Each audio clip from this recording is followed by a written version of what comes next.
Thank you so much, everyone, for joining. I hope you are all doing well. Welcome to this webinar entitled Adapting Leadership in Times of Pandemic. It is a pleasure to be with you all today. My name is Veronica Dubois, Talent Management Consultant at EPSI, and I will be the moderator for today's webinar. Thank you so much for being here. I believe that many of us are from different regions and that you all have an interest in leadership and how the current situation is affecting our organizations at this time. Before we begin, here are a few technical details. During the presentation, I will be available via the chat room at the bottom of your screen for any technical questions.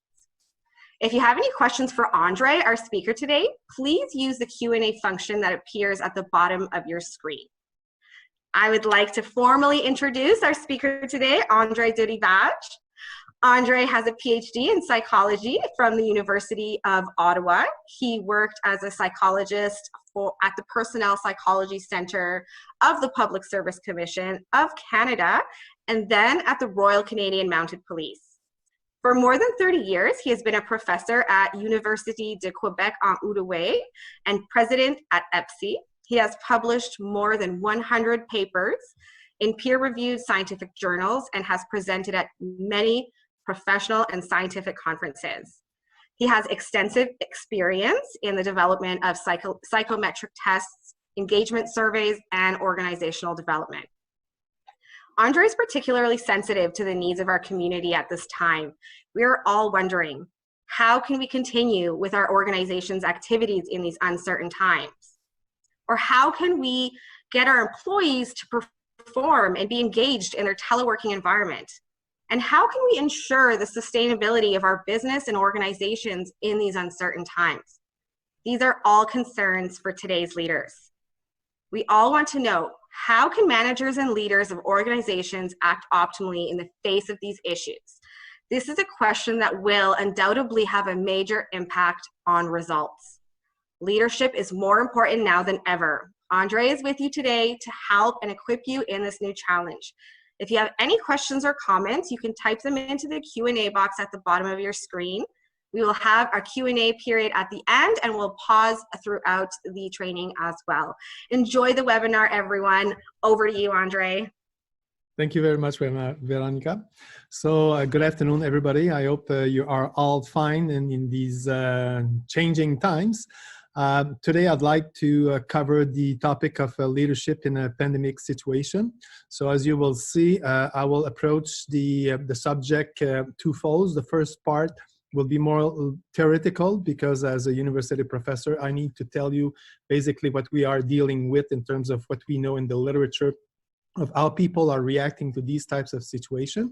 And in the second part, we'll really get into the details or more a real case scenario of what's happening in this pandemic situation.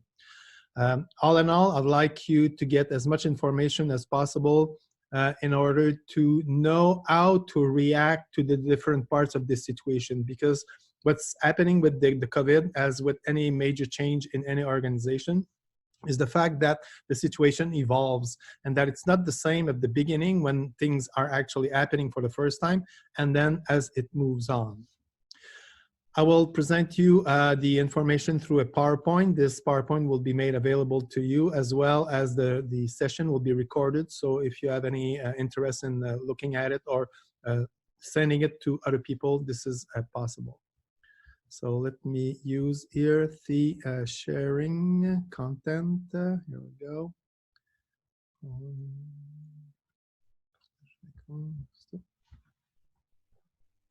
Okay, here we go.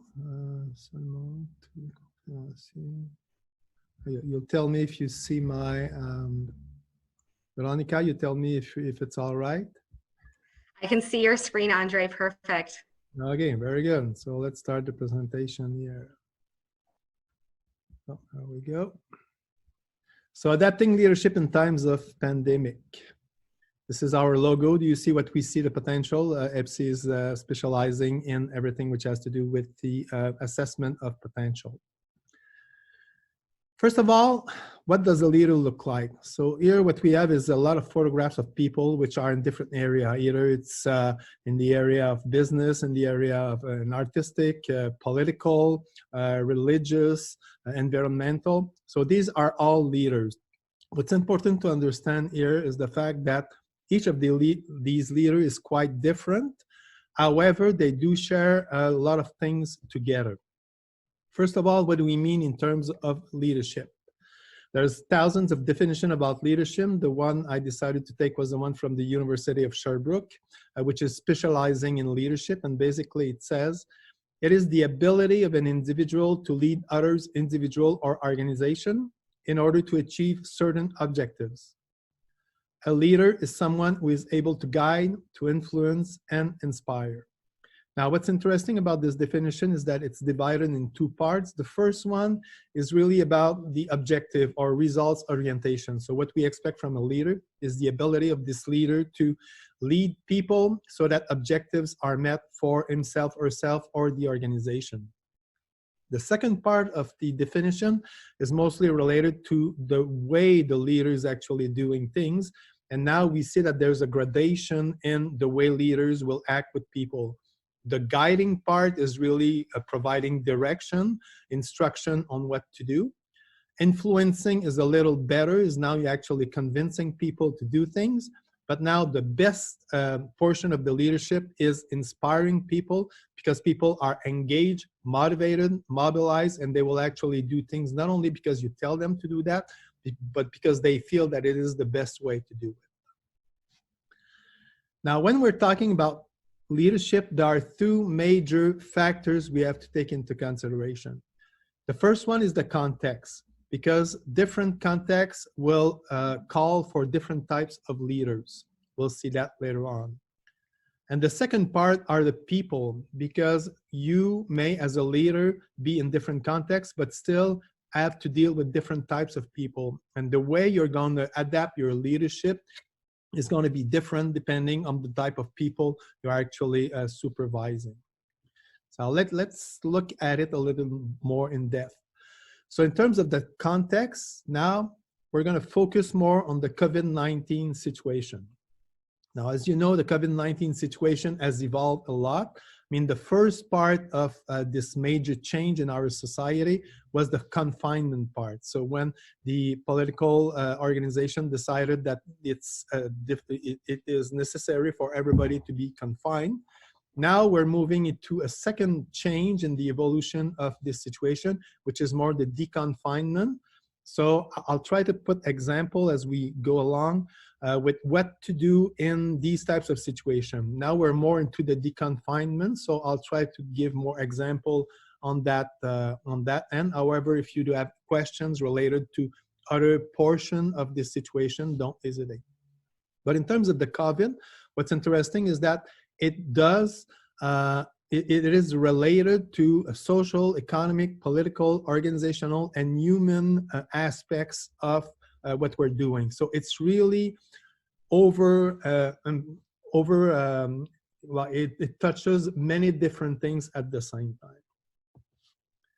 In terms of the people, here we have two types of teams. Like on the left-hand side, you do have like the winners, the people which are really motivated. On the right-hand side, what you do have is people which are not that motivated. As we can see, they are actually a little bit depressed about what's going on. The thing is, though, is that as a leader, we usually have to deal with both types of people. So would be good to always have people which are like the people on the left. But however, the real situation is that, no, it's not the case. And as we will see later on, in terms of how we do tackle the COVID situation, we can actually distribute the type of people into different quadrants, and we'll see how to actually deal with those people depending on the evolution of the situation. Okay. First part of, which is more the theoretical part. So I do have three little parts. As you'll see, we'll move on rapidly to the actual situation.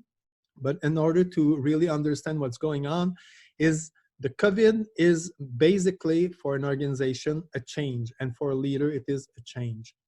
And we know from past literature that people will react emotionally to these changes. And one of the main responsibility of the leader is to make sure that we do accompany the employee so they get through this change in the fastest and most efficient way possible. So let's look at the different reaction. It's called the W model. And the first part about the W model is the surprise. So a change is announced. This happens, for instance, the first when we had the COVID and the government decided to confine everybody. So there's been surprise. A change is announced. Now, in the past week or so, some portion of the country actually decided to move along with the confinement. So this is something as well which caused a bit of surprise, even if it was a little bit expected. The fact that some of the provinces or some portion of the Canadian society decides to deconfine will, for some of the employees and some of the people, citizens in general, be as kind of a surprise. Okay, now we're moving into a new situation. Following the surprise, usually there's a standstill, so a confusion. Confusion meaning that people don't really know what's happening. So they don't grasp everything which is part of this new change. So they cannot see all the situation, all the impact of everything. So the natural reaction then is to actually don't do anything. So just be standstill, look at it, and wait for further development. Once we move through the standstill, then usually there's kind of a denial period. People, and that would be the same thing, for instance, if somebody got news that you have a terminal disease, usually we see that for a certain portion of time, the people will act as if this thing is not happening. It's the same thing with any major changes happening in organization. There's a kind of a denial, such as that people will say, well, I don't know if it's going to happen. Maybe it won't happen, or it won't happen the way they say it will. So there's a little portion of denial. After the denial portion, then there's more of an emotional reaction in terms of either fear or aggressiveness. So some people will feel some fear. We'll see that later on. Although some people will be more in terms of the anger or bitterness related to that. It's a natural reaction. This is something that we need to expect from people when there's a big change like the changes we are facing right now. And we have to deal with this. Then people will try to negotiate. So they understand at that point that the change is going to happen, that even if they like it or don't like it, this is something which is part of the new reality. And what they will try to do is kind of negotiate. So what can we do? What can we discuss, negotiate in order to minimize the impacts? For instance, many organizations with whom we're dealing, we do have employees. We said, okay, now it's more like teleworking, which is fine. I understand we have to do that. However, I also have like young children at home, and it's difficult for me to keep a schedule of 40 hours a week. So can we negotiate, for instance, 20 hours or 30 hours? Can we change a little bit of the way we are doing things in order to facilitate my adaptation to this new reality? So at this point, then, there's kind of a negotiation to minimize the impact. Once this is done, so you actually, as an employee, got the most out of the negotiation, then there's a bit of apathy. So frustration, because people will say, okay, now I've tried to negotiate things. Some of what I asked is actually happening. Other things are not. So there's a realization at that point that like this is the new reality. This is what's going to be happening for the next while. In this case, probably months and years in the future. So people need to kind of feeling that, okay, now this is a new reality. So, I mean, the only choice I have is actually go along with it. And that brings to the next portion, which is the test. So limited trial. So people will say, okay, let's give it a try. Okay, I'll do my best considering the new events, the new circumstances, and we'll see where we're going to head after that. And once this period is completed, there's more of an acceptance. So it's an integration of the new reality. And finally, in the best case scenario, engagement. So people will perceive the change positively. It's their new ways of doing things. And it becomes the new environment. So it becomes actually a new stability in their life. So as you see, the actual emotional reaction of employee toward a major change such as the COVID is a shape of a W. This happened for the most part to everybody, and it does happen to any major change happening in an organization. Now, the question is basically, how can we accompany employees in this process? And also, how can we accompany employee so the overall process doesn't take too long? Because if the process takes too long, then you never conclude, you never get to the engagement portion. And when another change is happening, which is going to happen, so once the deconfinement is over, now there's going to be another period of changes within the organization with new projects, new changes. If the first one is not completed, then you actually to deal with the previous change and then to deal with the new change. And this may in fact be happening to some organization where the confinement change is not completely settled or completely completed in the organization, so that now you have to deal with the fact that people were not happy, not yet engaged with the fact that they had to be confined. And then you are moving to another part, which is the confinement of the situation. And then it becomes really more complex because you're getting people, you're getting employees which are not on board for the plans you're putting together. So that basically is the first model we're going to use to see how to react to the COVID situation. Now, the second part is more of the people portion, and we can divide people into kind of two axes. The first one is people which are more constructive. So they get on board easily, they're gonna make sure that things are happening, but still you're gonna have some of the employees which are more into a destructive approach, and we'll see what we mean by that.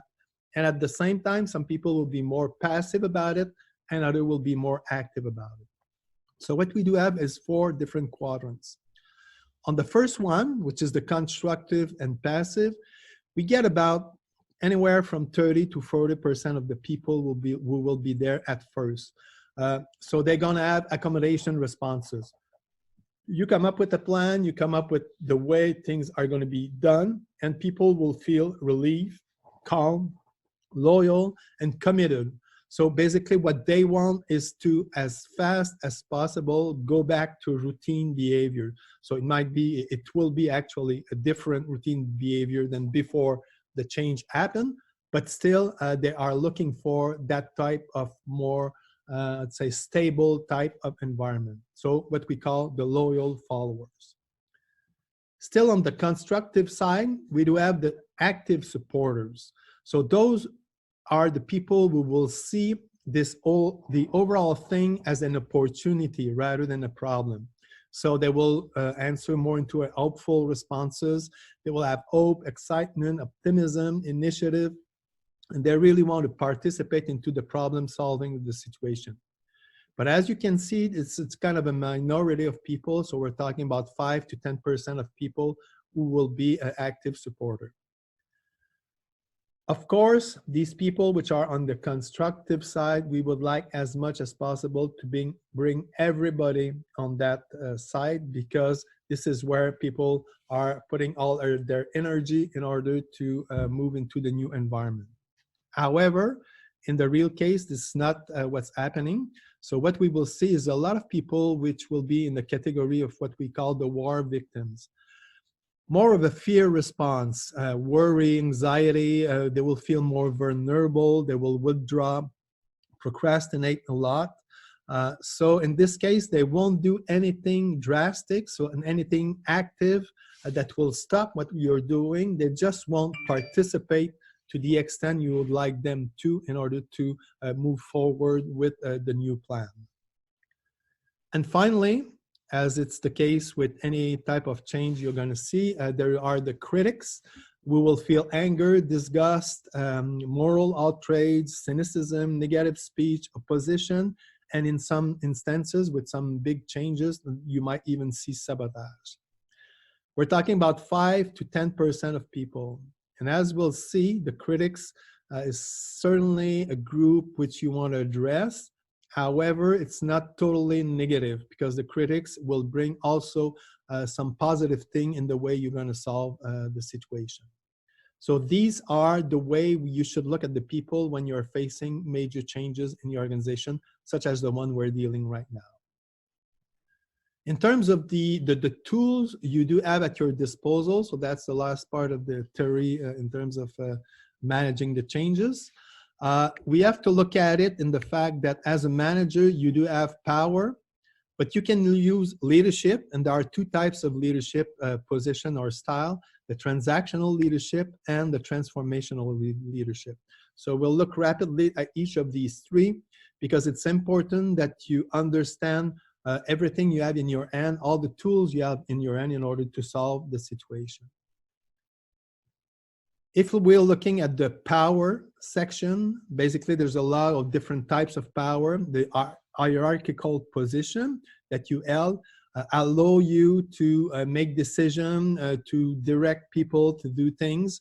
So that's something which is useful, it is interesting. However, it's not because you do have a hierarchical power position that people will necessarily follow you or agree with what you're doing. There's also the power of rewards and power of punishment. So because you have in your hands the possibility to give rewards or punishment to people, will make that the employee will actually follow you or not. In some cases, coercive power is something which is of value. We will see in some cases is this something that we can use. And finally, the power of expertise. The power of expertise is extremely important nowadays. For instance, everybody which is an expert in terms of health in general will be considered as somebody which is a leader, because we want to follow what is the best way to actually deal with this health situation. Transactional leadership is more a traditional management approach. So it focuses on PODC, so planning, organizing, delegating, controlling. In this type of approach, good employees are rewarded, so you provide them with reinforcement, while those who do not meet expectation are punished. A lot of control system in place, the hierarchy is clear, and basically the transactional leadership is what we call a contract. So the manager comes down with a contract with the employee, telling them, listen, if you follow me, this is what you could expect. If you don't, this is what you could expect as well. And employees knows exactly what's happening, and leaders are really clear about how the way things should be going. Finally, the last type of leadership is the transformational leadership. So in this case, the transformational leadership, people will act, or leaders will act as a model, gives example. They will try to inspire a shared vision and get support of employees. They will try to encourage innovation, risk-taking, support employee, their personal development. They will foster engagement and accountability. And they will recognize contribution from subordinate, and they will actually even challenge processes. Okay? So this type of leadership is the type of leadership we know usually brings the best out of people, both in terms of productivity and being happy at work. Most studies will say that transformational leadership will generate a lot of good things. However, other forms of leadership may also be useful in certain circumstances. For instance, coercive power can be useful in the event of an armed conflict. Or if you are a captain, for instance, in a firefighting situation, you need to follow, and the people in charge have this power to make you do things the way they want to. In some culture, hierarchical power is more readily accepted. And actually, it's difficult in certain countries to put in place participative leadership, because people are not used to that. And also, expertise is essential when the knowledge and the experience are the key to the problem, which is right now one of the particularity of the COVID situation. If you are an expert in health, then people will tend to follow you. And finally, transactional leadership may be appropriate when difficult decisions must be made, for instance, layoff, radical changes, or turnaround. And as we will see, the part of the COVID situation asks for some way the transactional leadership, because decision needs to be made in order to face the most important elements of the challenges we're facing. Okay. Before moving to the evolution of leadership, I don't know if you have any questions so far with dealing with the actual literature or the theory behind managing or showing leadership in times of change. Veronica? So we don't have any questions yet, but I welcome anyone to place them in the Q&A. Andre, if you don't mind, I would love to ask you a question myself and dig a little bit deeper, because you gave us such a good example of dealing with the negotiation part of the process when we are dealing with such a big change through all of us here, and you know, in organizations as well. And so I'm wondering if you can tell us what would be a good way as a leader to approach somebody when they are in that fear part of the process, where maybe they are coming off as aggressive or you know, just generally upset, and how would you suggest that like leaders get through that part of it with their employees?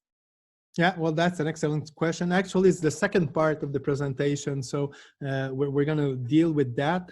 But Perfect. yeah, but basically, yeah, there are ways to make sure that even when employees are in this phase, they feel that you as a leader actually have part of the solution. So if there's any message there in the first portion of responding to a crisis, it's that the employee believe whether or not you do have all the answers is probably not the case, but that if the employees do believe that as a leader you do have the solution, then they will follow you, and that will actually make the fear less threatening for them.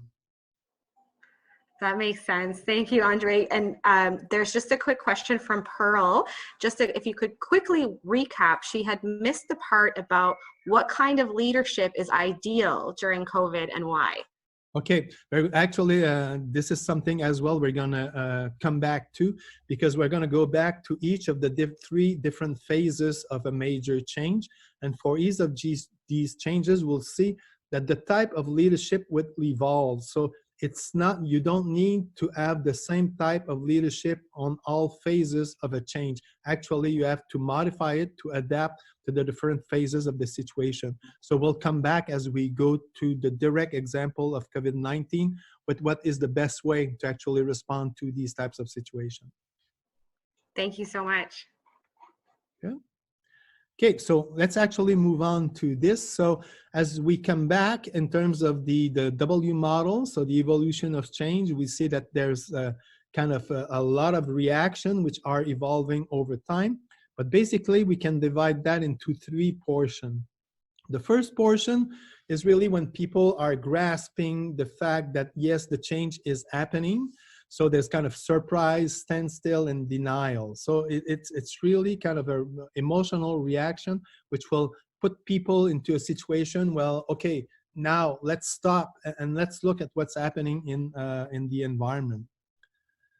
The second part is more geared at the negotiation part. So here we're putting together a plan to see how this change is gonna be happening in the reality. So here we are problem solving. So the second phase is really a problem solving phase. And finally, the third one, which is more the engaging, like the engagement. This is where people will say, okay, now we know that this change is there to last. So we need to actually move, make different ways or having different ways to behave. And let's try it. And then in the end, if we can actually be engaged by the change. So what we'll do is we'll look at each of the different three phases and see how leadership should evolve, because you should not actually have the same approach for phase 1, phase 2, or phase 3. So let's start with phase 1, which again is more like the surprise part, like the part where people are stunned with the fact that there's a major change. So as we said, it happened when we started with the confinement. But the same thing happened now with the deconfinement. Some of the employees said, okay, now maybe I'm not really ready to move along. Some people are actually ready to move along, but still, I mean, they need to grasp the fact that things need to change in their day-to-day behavior. First thing, in terms of the action required from a leadership perspective, is to take control of the situation. This is critical. Right out the offset, the employees need to know that you understand where we are and where we're going, even if you don't. So as a manager, your perception is extremely important. But in order to make a good job at it as a leader, the first thing you need to do is a good analysis of the situation. Now, a lot of time you don't have much actually time to do this sort of analysis, but you need to know at the economic part of the situation. Okay, so what's the impact of either confining or deconfining in terms of productivity, efficiency? I mean, what should you expect in terms of social laws, community, because now we are deconfining, there are some regulation as to how this should happen. So you need to understand what is the impact of your organization and your employees with regard to these social constraints. There's, of course, everything which is with the human portion of it. People will react differently. Probably a lot of stress. You will see a lot of stress, and this happens anytime you get some changes. You will see also some impact in terms of the performance, maybe some absenteeism, employee who don't want, let's say if we are in the deconfinement, don't want to show up at work because they fear that they may get the virus. So you need to anticipate these sort of things. In terms of structural as well, so if you are in the private sector, of course, profitability, and this goes along with economy, what should you expect in terms of the results in terms of money? If you are more into any type of organization, the quality of what you're doing, the customer or citizen satisfaction. So basically, what changes you need to make and what's going to be the impact on your organization. This analysis is critical. You need to do it not only alone as a leader, but you need to talk with the other managers and have at least kind of a good picture of what's going on, even if we know that you don't have all the answers. And then the second part, which is as critical as the first one, is you have to come up with an initial overview of the situation. So in this first part here, what we employees are expecting is that their leader will tell them what's the picture, the overall picture, and where are we going? Do you have a plan? Do you have a clear action plan? So as a leader, this is the second part you need to do in this first portion, is not only have a good analysis, but also making sure that you do have a plan, even if the plan is imperfect, even if you know that you might, in the end, like in 1 week or 1 month from now, actually step back 1 or 2 steps behind in order to make to adapt to the situation. It's not important. The importance is that the employee perceive that you do have the situation at hand. So it means in this case that the transactional leadership is probably what is most important. This is not the time where you actually have focus group or talk a lot with the employees. Like, the important here is that you realize there's a crisis, things need to be done, decisions need to be made, and some of them will be unpopular, but that's fine. As a leader, you're ready to take these actions into reality. You may need a little bit of transformational as well. So if you can actually also motivate people and mobilize people, that's okay. But at this first stage, the most important part is to show that you are in charge. And here we are more into the transactional approach. And then if you look at the 4 types of people, 4 types of employees, I mean, a lot of focus should be made on the war victims. The loyal followers and the active supporters will follow you. I mean, if you got a plan, they will say, fine, we'll give you a shot, we'll be there, and that's good. However, the war victims need to be reassured that, okay, I thought that it was a really bad situation, but I mean, my leader knows where he or she is going, so that's fine. I can actually trust my leader and move along. So the focus at this first part is really the war victim, those who will feel more confusion, who will feel more the fear. Second things you need to do as a leader is communicate. You need to demonstrate to the employees that you have the situation at hand. And here, perception is essential, because as a leader, you probably think that you don't have all the answers, and that's fine. Nobody does. However, the employees need to think that, okay, my leaders at least know where he or she is going.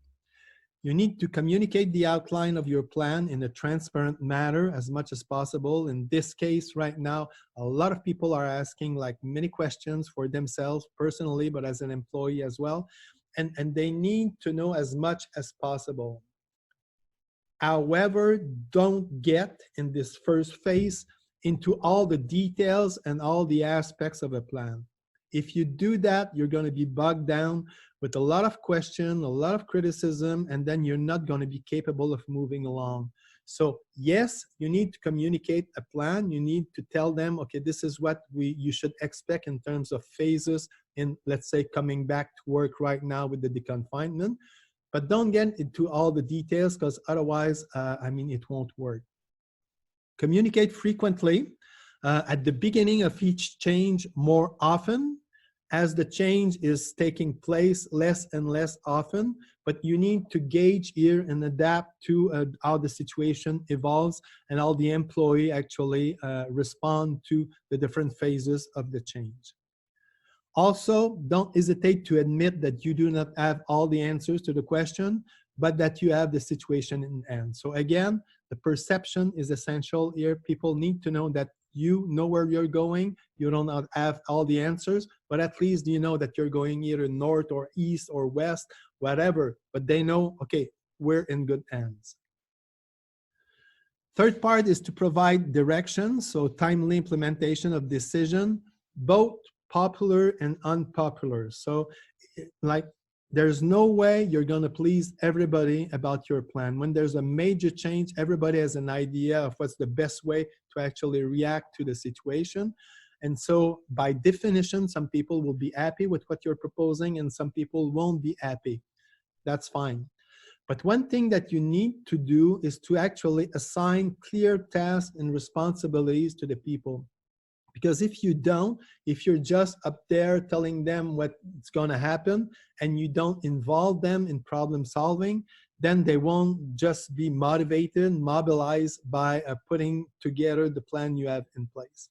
So employees must feel that they are part of the solution. So when you did actually in the previous section come up with a plan, think about at least the major things that employees can do. So it certainly will involve like the managers, the supervisors, but also the employees need to know, for instance, in this situation, what does it mean in terms of the behavior I should present if I do come back to a physical work in the workplace. So people need to know exactly how they can contribute. If they feel they contribute, then it's going to be much easier for you to make sure that the plan will be put in place. And finally, reassure. So at this stage, many employees are themselves in the war victims. As I said, put a little bit more focus on these people. One thing is going to happen is that if they feel reassured about your plan, they're going to move up to the constructive portion, but also the loyal followers and the active supporter will also be people who will help you bring the war victims up to the constructive portion. So as much as possible, some focus there to, in the end, at the end of this period, if you have more than 60 or 70 people or of people which are on the constructive portion, then you're really in a position where people will feel better about your plan. Okay, Second phase is the phase which is more the problem solving. So negotiation, yes, there's a bit of fear and there might be a bit of apathy, but the main portion here is that people are working together in order to move on with the situation. First thing you need to do as a leader is to make sure to have a plan. So now that the initial shock is over, you must refine your action plan, get into the details and adapt the plan, which even means in some instances going back. And it is essential at this stage that the long-term vision be clear to everybody. So not only do you need to have a plan which will address the main problems in the situation, but also employees need to know that, okay, what's going to be next? Once we do that, where are we going to be with the organization? We've seen, for instance, a lot of our customers were contacting us because right now they were all set up to do work physically, so on a one-to-one basis with either citizen or customer. And now they realize that this may pose a problem in the near future or even in the long term. So they've been asking us, for instance, to help them moving on into more of a transactional approach with using the internet, for instance, doing their assessment, putting their tests on a platform. So employees need to know that, okay, we're doing some changes. Now we're into the deconfining portion. But now as an organization, are we going to be the type of organization which is really in the future? So doing a lot of things at distance, or are we going to come back as much as possible to the situation we were beforehand, however, with new restriction? So it doesn't matter. Each organization will decide what's best for them, but the employees need to know that over and above the initial reaction we're having, the initial action, what's going to happen next and in the more long term. So in this case, we're a little bit transactional and transformational, so much less transactional. Now, because you're getting into the details, you're going to have some feedback from your employees. You will need to adapt. So you need to be more open to your employees, and at the same time, be more in terms of trying to motivate and mobilize people into this new plan. And it means that your focus now is more on the loyal followers, the active supporter, and also the critics. And we'll see about the critics later. But I mean, the loyal followers and the active supporters are those who are going to carry out your plan. So this is where you put more and more emphasis and much less on the war victims. Why?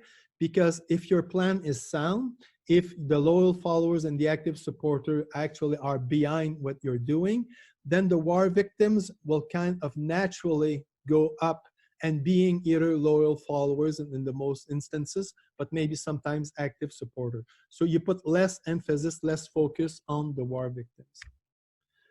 Second things you're doing in terms of the phase 2 is, again, discussion, communication. So this is actually something you're doing throughout any changes you're making. But in this case, you integrate others into decision making. So in the first portion of the change, you were the one making the decision. Now you're still the one making the decision, but you need to have the input of people. You have a little more time to do that. You can also do survey of the employees. We're doing that, for instance, with a lot of our customers. We do, for instance, have a COVID-19 survey and that we can provide to organization. And that's interesting because now you get the input of what the employees are thinking and how they're feeling. Because sometimes we are making assumption about how people react to these situations, but if we don't have the exact picture, then sometimes we may make decisions which are not based on the real important things felt by the employees. So this is usually a good time to do what we call a pulse survey to address a specific situation, in this case, how people react to the COVID situation. And in terms of communication, you should keep communicating. You need to educate employees so they know more about your plan. And the more people understand, the easier it will be for you to move in the right direction. Third things into engagement. So we're into again, the problem solving approach. If you communicate with people and get them to participate in the problem solving, this is where you're going to get more engagement from the people. And as we said, we already said that, put more emphasis to all the groups and a little bit less on war victims. And finally, because this is the negotiating part as well, prepare for the negotiation, because this is going to happen. Employees will have questions. All employees will have requests. What you need to do here is to use what we call a reason negotiation, which is everybody is looking at solving the situation the best way possible. So what is at stake for both the managers, the leaders, and the employees, and what's negotiable and what is not negotiable. So you need to do that in advance. If you can provide people with or respond to their requests and it doesn't make much difference for you, do it, because then they will feel that they did add a say in the way we are solving the problem, and it will help. However, if they are requesting is not possible for you, just say so, because this is what needs to be done. So in the end, what you need is to negotiate in good faith. Finally, the third phase, which is really the moving forward phase, where people will try the new way, will accept it, and in the end, if we are lucky, be engaged. Here, you need to promote the vision. So in this case, most studies will agree that transformational leadership will first generate the IELTS level of satisfaction of employee, generate engagement, produce higher performance, facilitate employee development, and create a better work environment. So this phase here is really to mobilize people. So in order to mobilize, you need the vision. As I said previously, in the second phase, you needed to have a picture of where you're going over and beyond the actual situation right now. And now in this third phase, you have to make sure that this vision, the long-term vision, is clear. So what means is that transformational leadership is what you need mostly in this situation, and a little bit of transactional, because this is part of the day-to-day managing, that's okay. But the emphasis should be on transformational. And here, most of your focus should be on loyal followers and active supporters, and much less on critics. Now, critics is not only negative, because most organizations, if they want to evolve, they need to listen to people who do not agree with the way we're doing things. And that's a good thing. Otherwise, if everybody is agreeing on a way of doing things, then this is what we call groupthink. And this will actually generate usually bad decisions. So you need to listen to people who do not agree with you. Now, that being said, it means that in some instances, they do have good points. If they do, and then you react appropriately, what's going to happen is that a lot of time the critics will actually move and being active supporters. However, whatever you do, you're always going to have people which are going to criticize and continue to criticize whatever you do. I mean, that's part of the reality. So what you need to understand is that that's fine. I mean, I have to live with that, but I should not put my focus on these people. I should rather focus on those who actually is going to help me moving forward. Create a positive climate. So this is part of transformational leadership. So leadership of openness. Listen to people, ask questions, ask them as well to make sure that if there is any conflict that you actually involve and actually solve these conflicts, and try to facilitate the working condition and maintaining a stimulation work environment. So we're more near here in a period where the crisis is not as acute as it was in phase 1 or phase 2. So we're moving into a more stable environment. So you have more time, more possibility to create a positive climate. Third things, support employees. This is always a good time where you will need to train people, coach people, because we're facing a new reality, a new way of doing things. So at this point, the more you are educating people, the more you are helping them, making sure that they can carry out the plan that you outlined previously, the better it is. So support your employees, focus on the loyal followers and the active supporters. Why? Because these people will actually make sure that the war victims and even the critics will bring and will change and move to the constructive side. And finally, engage. This is a really important portion when you are in the last portion, which is the moving forward. Delegate. Delegate challenging mandates to employee. You can take more risk, you can change things, you can even question practices, but the more people will feel that they are responsible to do things, the more they will feel engaged, and the more it will be easy for you to actually move along with your new plan. Okay. So that's basically like my message. If you will look at the literature, we see kind of two things. First of all, the types of context, and in this case, it's a change context. So we do have the W to take into consideration. People are evolving like emotionally throughout a change. The second portion is how you do use your leadership with different types of groups.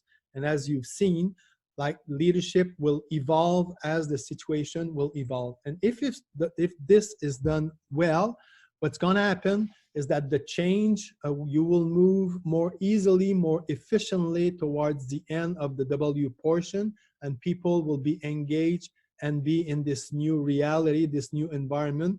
And then I'm promising you, you're going to face another W later down the road. So that will be a new change, and because organizations are evolving all the time, so this is the reality we are facing. So this model applies to the COVID-19, but it applies to any type of change. But the sooner and more efficiently you actually deal with the change right now, the easier for you it will be to face a new change. Just to finish, I'll give you a real example of a Canadian municipality. Of course, this is not related to COVID-19 because all organizations across Canada, actually across the world, are facing or this situation at the same time. So we don't have a situation where everybody or an organization has actually tackled all the different steps. But in this case, what's interesting is that they did face a major change in their organization. So you'll see how we use leadership, they use leadership in order to make sure that they actually get to the point where they want it to be. So in this case, it's a municipality of 100,000 citizens. They did add 300 employees, and they had 4 challenges. First of all, there was a new mayor and also a new director general. And they both decided that the way things were going in this organization was not the right way. First of all, they've seen that the citizens were not satisfied with the service provided. Also, they've seen that employee engagement was really low, and also that employee performance was not really good. So they put together a new plan of changing completely the way the service was delivered to the citizens. So it's really close to what we're seeing right now in terms of COVID-19, because now people need to change completely the way they used to do things. And this is what was happening at that point. So in order to do the intervention, because they thought that like the key to the intervention was leadership. So first of all their supervisors and all their managers were assessed. In this case, they used the leader, which is a valid tool to assess the leadership style. And what they did is they provided individual feedback, a report to each of the employee, and I'll show you a little bit what it looks like. And also they had group feedbacks with the manager and discussion about the way they used to lead people and how they should adapt their leadership with regard to the situation at hand. Second phase, they add individual action plan and organizational action plan. And of course, later on, 2 years later, I'll show you, there's been a follow-up of what's happening in the municipality. In terms of the leadership or the action plan, they wanted to improve the leadership capability of their supervisors and managers, improve citizen satisfaction, and improve project delivery. So they did add measurement of each of these 3 elements. just to show you the situation where we were at the beginning of this change. As you can see, the managers in this municipality were mostly transactional, so people will tell their employees what to do. A little bit transformational, but not as much as you would expect or hope in order to carry on a change and make people more mobilized by the situation. Other type of information they had was the type of motivation that the managers had. In this case, as you can see, most managers were motivated to be a leader, but for an extrinsic reason. For instance, they knew that if you're a manager, your pay was better. Also, you have like more say in how things are doing. But also, they were a lot of time leaders because they thought that other people were expecting them to be a leader. But much less in terms of intrinsic motivation, which is I want to be a leader because it's fun. When I wake up in the morning and I go to work, this is the type of things I want to do.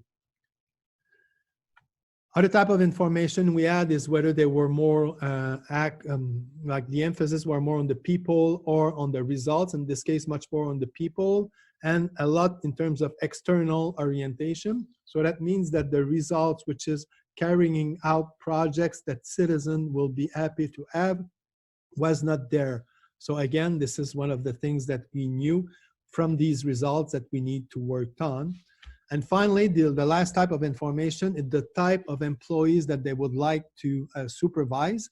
And in this case, it's kind of a two-axis. You've got the stability. So the higher you are here, like the more stable the environment. And here, if you go from left to right, from left is less mature employee and right is more mature employee. Less mature will be, for instance, new employees, and more mature employee will be professional working in their field for the many years. And as you can see in the green ones, means that most of the leaders like to be in a stable environment, which is okay. A municipal environment usually is quite stable, but also they like to work with people who know what they were doing, and not mainly people, new people who had to face new situation. So that was a challenge, because when we are in a changing situation, usually what we see is that it's an unstable situation, and also you're dealing with people which are not mature, because now they have to deal with a new environment and they don't necessarily know what to do. So we knew that was a challenge. For the leaders, they set up individual plans, they develop training session, they set individual objective, they use coaching activities. And we also provided, like actually the test provides some information about the advantages of their style, the challenges of their styles, but also some avenues for development. And these avenues were each targeted at each individual. In terms of the results, 2 years later, 10% increase in citizen satisfaction, which is quite substantial. 8% increase in employee engagement. And for those who do engagement surveys, you know that it's difficult to actually improve engagement to such an extent. And 15% more programs, projects achieved in the last year compared to the initial situation. So basically here, what's interesting is that this organization decided to put a lot of focus and emphasis on the leadership abilities of their manager, their supervisors, to understand where they were by assessing each of their manager and making sure that, okay, this is the situation right now. These are the type of people I can use in terms of their strengths. Other people which it's not a good idea to use because they do have some weaknesses. But basically, how can I accompany these people in order to get a better leadership picture at the end of the situation? And this actually provided good results. So basically, that's it. I mean, the message I had for you today was to make sure to understand that this change that we are facing right now is evolving, that we need to adapt the way we do have our leadership depending both on the evolution of the situation and the type of groups we are facing. And if we're doing that efficiently, then the emotional reaction, or the W, will be as short as possible, as efficient as possible, and will allow you as an organization to move towards the future. So I don't know if you have any questions. It will be my pleasure to answer. Yes, we do have 3 questions. So we'll start with the first one. How should we approach errors in company communications around policies and changes during these times to keep employees confident in leadership? Yeah, this is an excellent question. It actually relates to 2 things. The first thing is you had the initial analysis that you made and that you came up with a certain plan, and then you communicate that plan. And of course, because you don't know everything, you cannot have like a crystal ball and know exactly what's going to happen. You're going to make errors. The only way to deal with that is being transparent about it. I mean, people need to understand that this is a situation which is evolving, that you are making the best out of it, and that sometimes you're making error. However, you always need to go back to the vision you have. So you might make some errors in terms of the process, in terms of the things you're doing. However, you should, at most possible, not to make an error in terms of the vision. But if you come back to the vision saying, okay, we decided this because we know that this is where we want to be like in a year from now or at the end of the crisis. Now we made that move, might not be the best move, that's fine. This is what we're going to do instead, which is okay. People will understand that. But still, the end result, the vision is the same, and everybody is moving in that direction. People will understand that. Not everybody, I mean, some critics won't, but that's fine. Most of the people, the loyal followers, I mean, the active supporters, even the war victims will support you in that, and this is what is important. Thank you, Andre. That really helps. I have another interesting question here from David. How would you apply this model to some of the approaches of key world leaders? He's given some examples such as Trump and Merkel. Yeah, exactly. Well, there you go. If you see Merkel, for instance, okay, this is somebody who has a vision. I mean, it's clear. She knows where she's going. This is where we are right now. This is what we're doing in terms of approach, and this is where we want to be in like a month, 3 months, 6 months.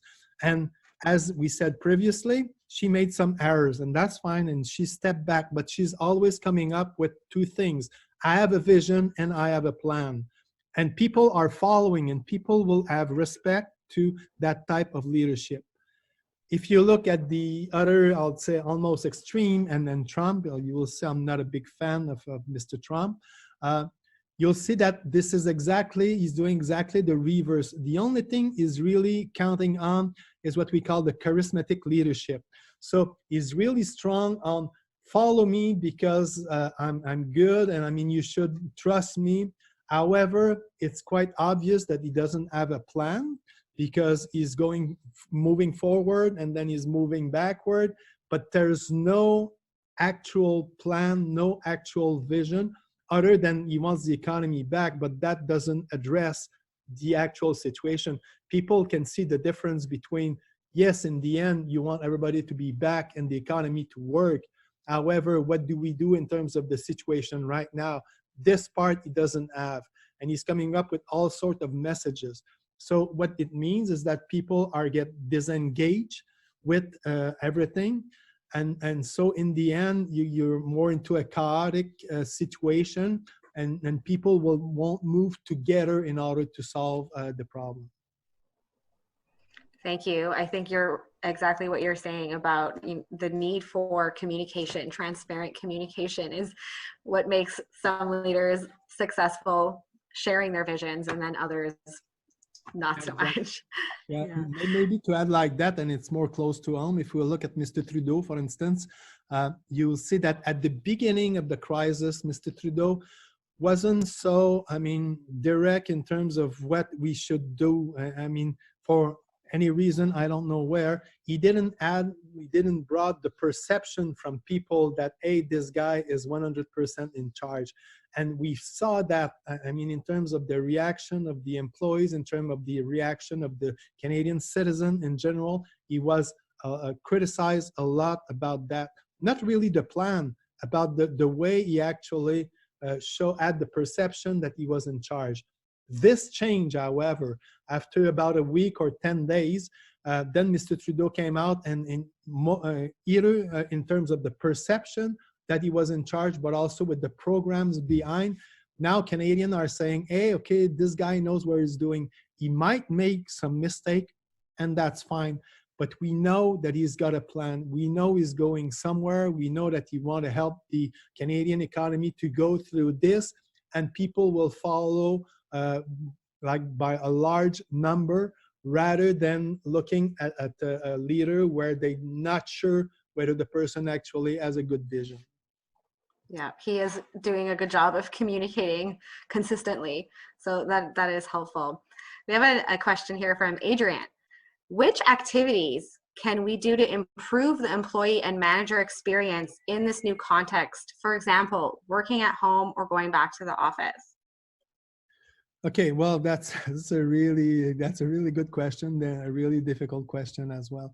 I mean, first of all, you have to look at what is the reality of your organization. In some instances, you don't have much choice. You need to have people back at work. For instance, that will be people, for instance, who have stores where they sell things. I mean, or if you have manufacturer or plants, or I mean, you need people there. However, you need to know exactly what you need in terms of people and what they need to do. So again, your plan should be quite clear about what are your expectations, and the same thing about like how many people can actually go back to work and how many cannot go back to work. So the more you're concrete about what is expecting, the better it is. In other cases, such as, for instance, our firm, which is more into the providing advice to organization, a lot of work can be done from remote, so teleworking is good. For the government, it's probably a couple, two possibilities. Some of the things can be done through teleworking, but also some services need to be done directly.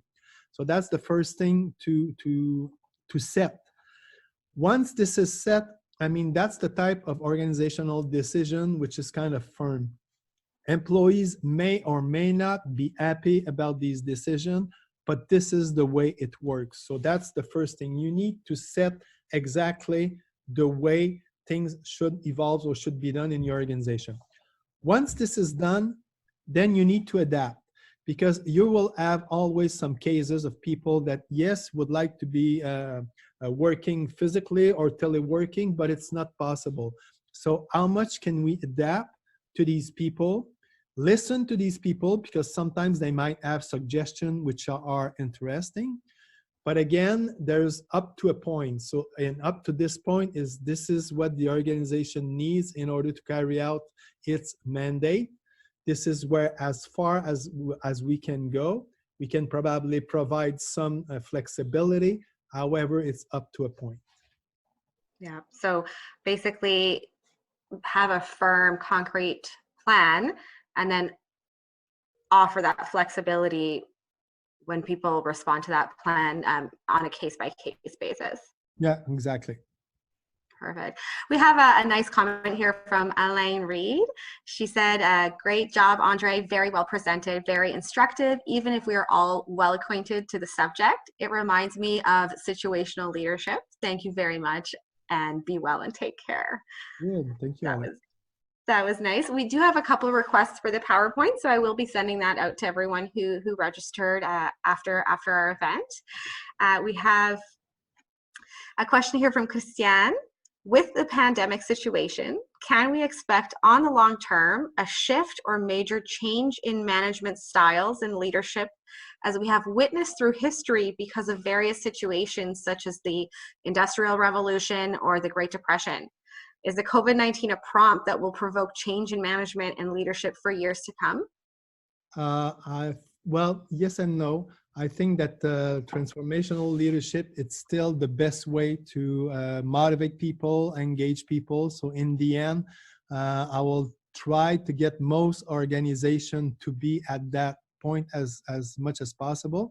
However, yes, there will be some changes because it's so drastic in terms of what's happening in the world, in the organization, that transactional leadership, it will be, we will see more of that, because some hard decision needs to be made. People will need to follow the lead of their leaders in a certain direction.